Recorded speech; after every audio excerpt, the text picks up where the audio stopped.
Well, the F6F started out in the F4F, which was the F4, the F6, and the F8, all built by Grumman, and fantastic planes. But of course, the F4 was quite a little behind the Jap Zero. It was an older plane.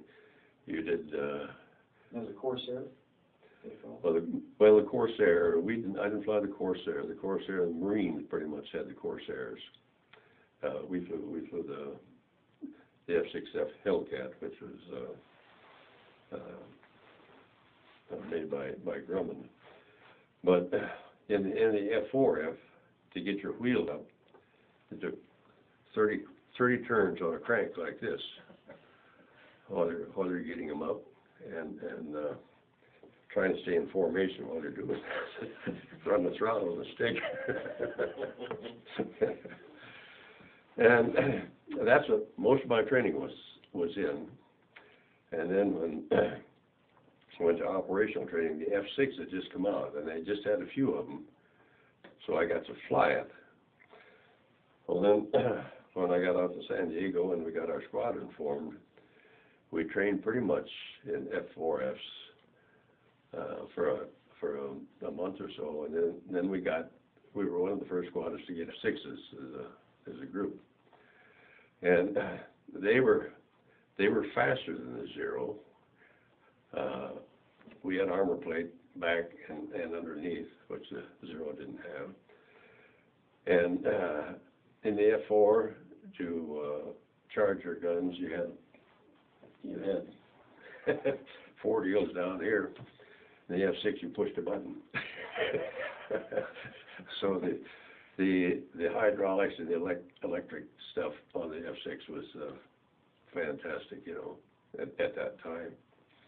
And so the F6, the record, and you know, find this, I'm sure someplace, the kill ratio of the F6F to the Jap planes was 19 to 1.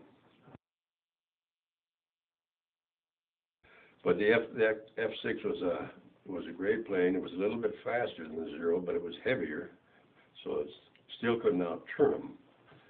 And so you were, in, you know, self-preservation. Use the advantages you've got and try to avoid the advantage you don't have. So, and then the F8 came along later, just as the war ended. And I had just a few hours, I think maybe 6-8 hours in the F8, and it was kind of a compromise between the F4 and the F6. The F6 was a big airplane for a fighter, and the F8 they had scaled down, kept the same engine in it, so it was faster and could climb faster and all that sort of stuff. And actually, it was never tested in the war. They used it a lot after the war in speed races across the country, but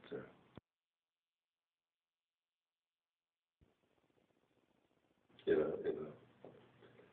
difficult situation. And the planes were normally flying what elevation? You're at 15,000 feet. Do you come down to engage, or?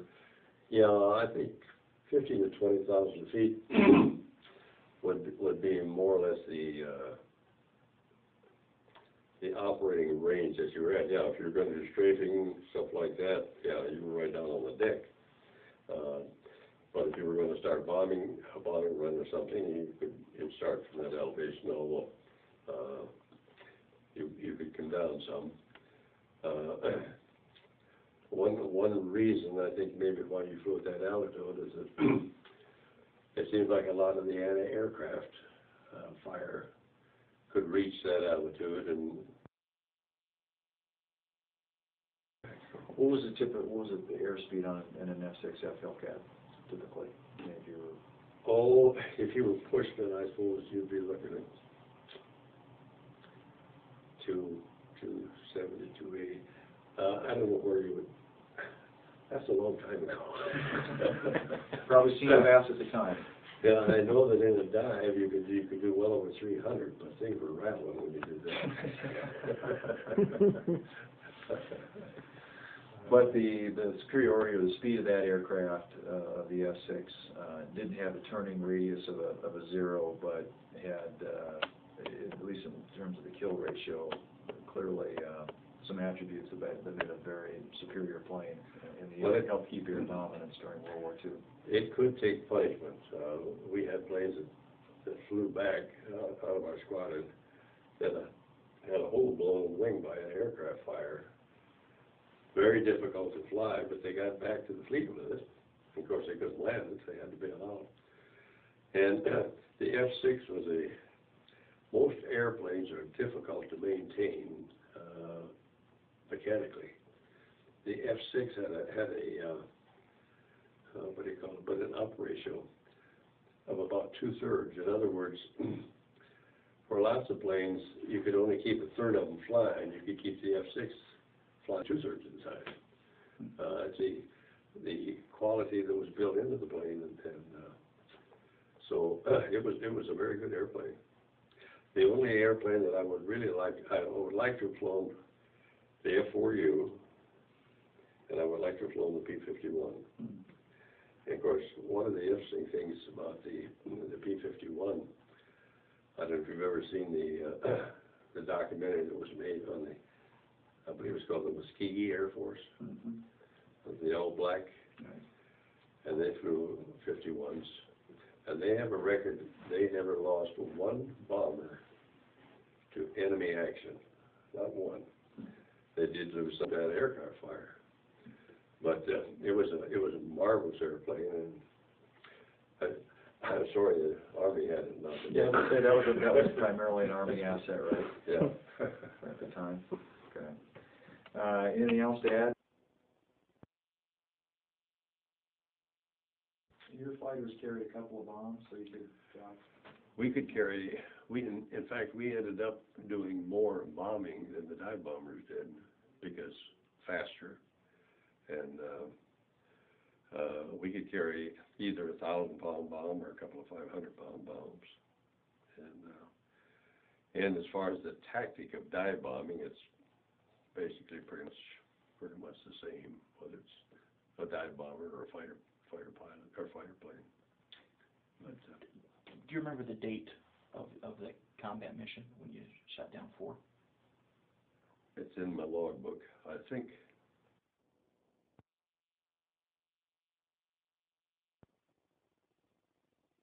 From the war, explain what this is and what it was designed to do. From the war, explain what this is and what it was designed to do. well, this was designed for downed pilots, and of course, thinking particularly at sea. And this, if used properly, and being bright as it is, would reflect the sunlight. And following the directions and getting it lined up, if there was a plane going overhead that hadn't probably seen you and you want to get their attention, you could get this so it would flash up on them.